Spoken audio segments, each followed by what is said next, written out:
তো ভাই যা কিছু হচ্ছে সব হলো আল্লাহর ইশারায় হইতেছে, বুঝছেন?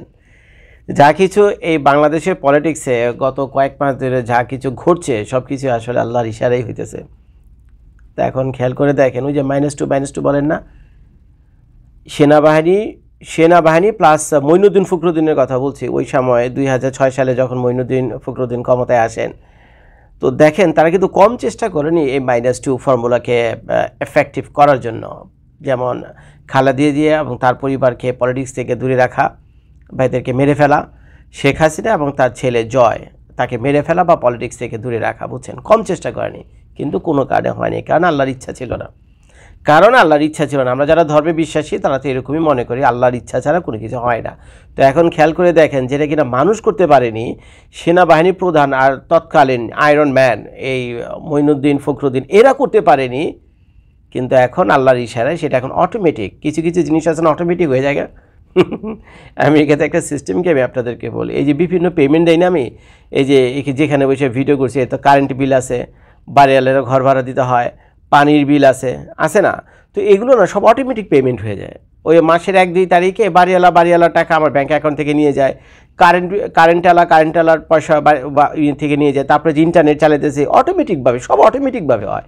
তো বাংলাদেশে সে এখন অটোমেটিক জিনিস চালু হয়ে গেছে, সব কিছু আল্লাহ তাআলার ইশারাতে।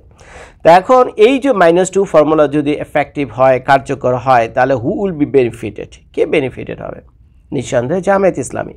কারণ জামায়াত ইসলামী বাংলাদেশে এখন একমাত্র রাজনৈতিক দল যারা কিনা দেশের মাটিতে দাঁড়িয়ে, বাংলাদেশের মাটিতে দাঁড়িয়ে পলিটিক্স করে। আর যে দুইটা দল আছে, একটা হলো আওয়ামী লীগ, তো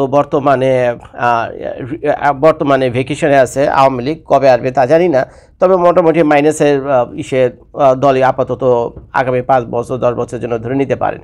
দ্বিতীয় এফেক্টিভ দল ছিল হলো এই বিএনপি দলটা, মানে 100-এ অপরচুনিটি ছিল তাদেরকে নেক্সট ইলেকশনে মেজরিটি নিয়ে গভর্নমেন্ট ফর্ম করার, কিন্তু তারাও সেখানে ফেল করে বসলো। সবই দেখেন আল্লাহর কুদরত।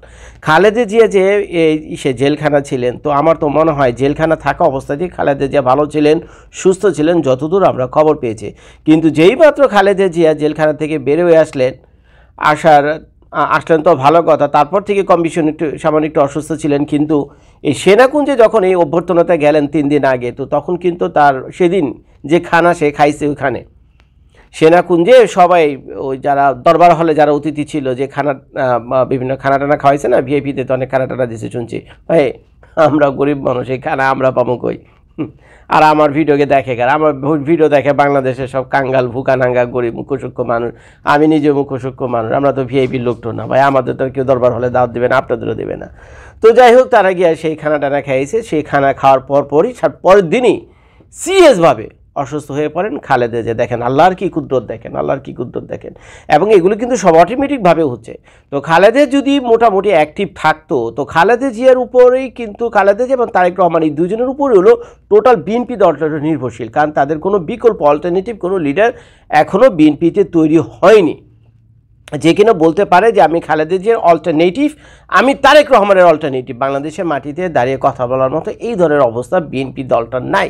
এখন বিএনপি দলটার ভিতরে আছে দল, উপদল, এই দল সেই দল, কেউ ভারতপন্থী, কেউ আমেরিকাপন্থী, কেউ আবার আওয়ামী লীগপন্থী। আসলেই বিএনপির বহুত লোক আছে যারা আবার আওয়ামী লীগপন্থী। তো এইসব নানান করে ক্ষত বিক্ষত এক অবস্থা। তো তারপরে দলটা কোনো মতে টিকে ছিল একটা সাইনবোর্ডের মাধ্যমে, সেটা হলো মেজর জিয়াউর রহমান সাহেবের যে সাইনবোর্ড, প্লাস তারপরে সাইনবোর্ড হলো খালেদা জিয়া সাইনবোর্ড, তৃতীয় যে সাইনবোর্ডটা আছে সেটা হলো তারেক রহমানের সাইনবোর্ড। এখন খেয়াল করে দেখেন, এখন সাইনবোর্ডেই কঠিন অবস্থা, এখন সাইনবোর্ডে তো পইরা যায় অবস্থা। এখন খালেদা জিয়া যে অসুস্থ, তো বর্তমানে যে এই যে কয়েকদিন পর যে ইলেকশন হবে, তো সেই ইলেকশনে তো খালেদা জিয়ার আর পার্টিসিপেট করার কোনো সুযোগই নেই। কেমনে হবে? যে লোক উঠে দাঁড়াতে পারে না সেই লোক নির্বাচনে অংশগ্রহণ কেমনে করবে? এটা তো আমার কমন সেন্সে ঢুকে না। উনি নিজে ব্যক্তিগতভাবে এগুলো করবেন, এগুলো হাস্যকর।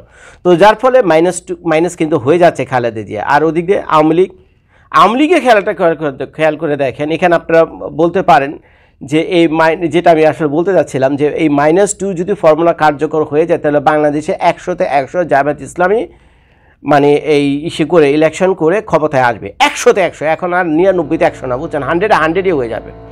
পয়েন্টগুলো আমি আপনাদেরকে বলি। তো জামায়াত ইসলামের সামনে প্রধান বাধা ছিল কি? আওয়ামী লীগ। তো আওয়ামী লীগ তো মাইনাস হওয়ার পথে, মাইনাস হয়েও গেছে, 5-10 বছরের জন্য নির্বাসিত। মোটামুটি আওয়ামী লীগের আওয়ামী লীগের চিন্তাভাবনা থেকে, আওয়ামী লীগের সাইড থেকে আওয়ামী লীগ মনে করেন আমরা ভ্যাকেশনে আসছি, 17 বছর ছিলাম, অনেক টায়ার্ড, আমরা এখন ভ্যাকেশনে আছি। তো যাই হোক, অটোমেটিকভাবে মাইনাস হয়ে গেছে।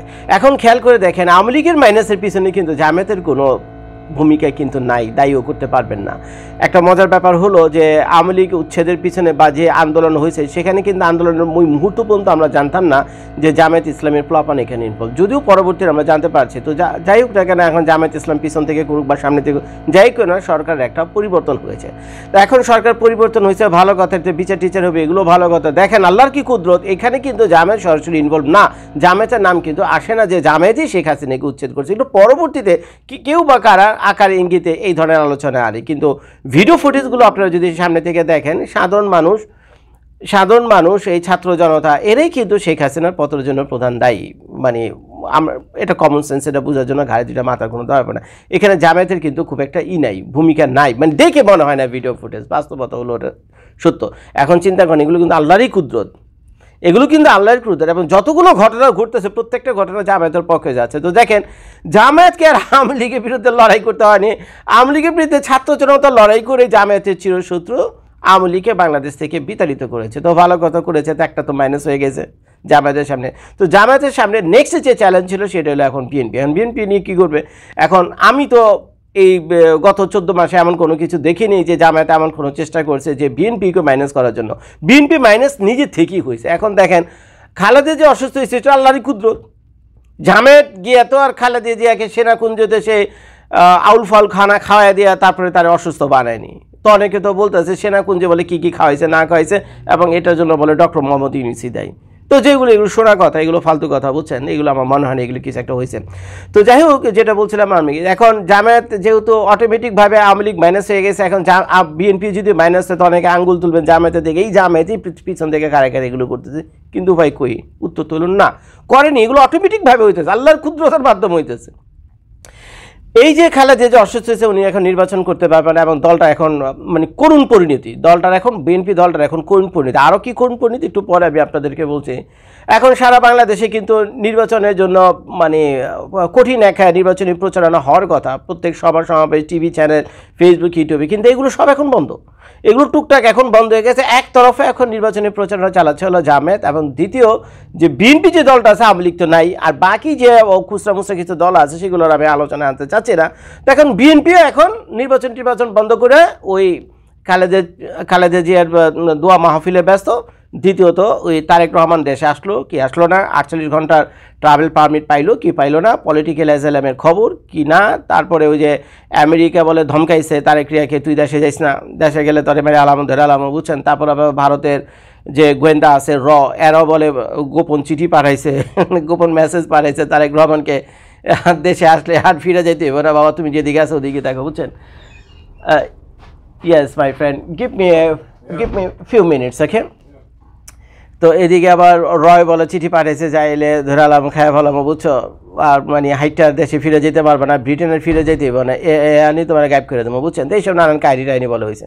তো এগুলো সবই কিন্তু আল্লাহর কুদরত, এগুলো কিন্তু জামায়াত ইসলামী শিখিয়ে দেয়নি, রয়েরও শিখিয়ে দেয়নি, আমেরিকারও শিখিয়ে দেয়নি। এখন জামায়াত তো আর ওই তো আর জামায়াত ইসলামকে পছন্দ করার কথা না, সেটা আপনারা জানেন কী কারণে করবে না। দ্বিতীয়ত আমেরিকারও করার কথা না, কিন্তু এগুলো সব অটোমেটিকই হচ্ছে। এখন বিএনপি দলটাকে আমেরিকা এবং ভারত এরা নিজেরাও পছন্দ করে না। এখন খেয়াল করেন, এটা তাদের মধ্যে অন্তর্দ্বন্দ্ব, বিএনপির সাথে আমেরিকার দ্বন্দ্ব, বিএনপির সাথে রয়ের দ্বন্দ্ব। এখন মাঝখান থেকে জামায়াত তার কিছু করেনি, এবং সব কিছু অটোমেটিকভাবে হইতেছে, তা এখন যদি আর আমেরিকার ভয়ে যদি তারেক রহমান বাংলাদেশে না আসে, দ্বিতীয় ভয় আরেকটা আছে হলো এই ডক্টর মোহাম্মদ ইউনূস করে, এরও বিশ্বাস করা খুব কঠিন, ইন্টারন্যাশনাল মাল তো, বুঝছেন, একেও বিশ্বাস করা খুব কঠিন। এখন কেমনি কি তা তো আমি জানি না, তারাই বলতে পারবে। যেটা ওই কিছুদিন আগে আমাদের তারেক রহমান সাহেব তার ফেসবুক স্ট্যাটাসে বললো না যে আমার দেশে আসা বা না আসা আসলে আমার উপর নির্ভর করে না, নির্ভর করে হলো তৃতীয় শক্তির উপর। তো তৃতীয় শক্তি বলতে কাদের বোঝে? এদের কি বোঝায়, তাই না? কারণ ভারতের ইশারা ছাড়া বাংলাদেশের কেউ গদ্দিতে বুঝতে পারবে না, এটা সত্য। বাংলাদেশের পলিটিক্সে ভারতের একটা বিরাট প্রভাব রয়েছে, দ্বিতীয়ত রয়েছে আমেরিকান, এটা সত্য কথা। তো এই কাহিনীর ভিতরে পইরা যদি তারেক রহমান বাংলাদেশ আসতে না পারে, তাহলে এখন দেখেন ওদিকে খালেদা যে অসুস্থতে বিএনপির তার অস্তিত্বই রইল না, তাই নির্বাচন করবে কারে নিয়ে? তার নিয়ে নির্বাচন করবে। তার মানে তাদের নির্বাচনী প্রচারণায় ভাটা পড়বে। আর ওদিক দিয়ে কী হবে? জামায়াত ইসলামী ধীরে ধীরে আরও সুসংগঠিত হবে, এবং হচ্ছেও। তো জামায়াতের সামনে তো কোনো বাধা রইল না, এবং জামায়াত এর জন্য দায়ীও না। আওয়ামী লীগকে যে নিষিদ্ধ করছে, জামায়াত কি ইসলামী কিন্তু লোকজন কিন্তু ছাত্র শিবির বা জামায়াত কিন্তু রাজধানীতে খাড়াকে আন্দোলন করেনি, এই আওয়ামী লীগকে নিষিদ্ধ করো, আওয়ামী লীগকে নিষিদ্ধ করো, ছাত্রলীগকে নিষিদ্ধ করো। আওয়ামী লীগ জামায়াত এগুলো করেনি, করছিল এনসিপি আলা। দেখেন আল্লাহর কি কুদ্দুর, দেখেন করছে এনসিপি আলারা, আর নিষিদ্ধ করছে হলো ডক্টর মোহাম্মদ ইউনূস। কিন্তু মানে এর বেনিফিটেড যে হবে, যে বেনিফিটটা যার কাছে যাবে, যে অটোমেটিকভাবে এগুলো হচ্ছে হলো জামায়াতের কাছে। জামায়াতকে কিন্তু আমরা জীবনও দায়ী করতে পারবো না যে আওয়ামী লীগ বন্ধের পিছনে জামায়াতই দেয়, জামায়াতে আওয়ামী লীগকে নিষিদ্ধ করছে, তারপরে জামায়াতে আওয়ামী লীগকে মানে ক্ষমতা থেকে উচ্ছেদ করছে, বুঝছেন, এগুলো আপনারা বলতে পারেন। কারণ টিভি ভিডিও ফুটেজ যা কিছু আছে, ইউটিউব ফেসবুক তো সাক্ষী আছে, ভিডিওগুলো দেখলে বোঝাই যায় যে এগুলো সাধারণ ছাত্র জনতাকে শেখ হাসিনাকে উচ্ছেদ করছে। কিন্তু ওই আল্লাহর ইশারা, বুঝছেন, এই ফলাফলগুলো সব কিছু হলো জামায়াতের দিকে, জামায়াতকে কিছু করতে হয়নি। আর এই যে বিএনপি, খালেদা যে অসুস্থ হচ্ছে জামায়াতের জন্য দায়ী না, জামায়াত কী করছে, খালেদা জিকে তো কিছু করেনি, তাই না? বেচারারা ওয়েলকাম জানায় খালেদা জিয়াকে জেলখানা থেকে বেটের করে নিয়েছে, অনেকে থ্যাংক ইউ দিয়েছে। দ্বিতীয় কথা হলো তারেক জিয়াদের শাসনে তো জামায়াত ইসলামী তো আটকে রাখেনি। এখন তারেক রহমানকে যদি আমেরিকার এরা যদি আটকে রাখে, আরও নানান সমস্যা থাকে, এটা এদের সমস্যা, জামায়াত তো এখানে কিছু করেনি। তো এখন যদি তারেক রহমানও নির্বাচনে আসতে না পারে, আর ওদের আওয়ামী লীগ তো নাই, তাহলে কি নির্বাচন হবে? এবার করলাম, বুঝছেন, নির্বাচন হবে, করলাম, জামায়াতের সামনে কেউ নাই, টিকবে না, একটাও টিকবে না।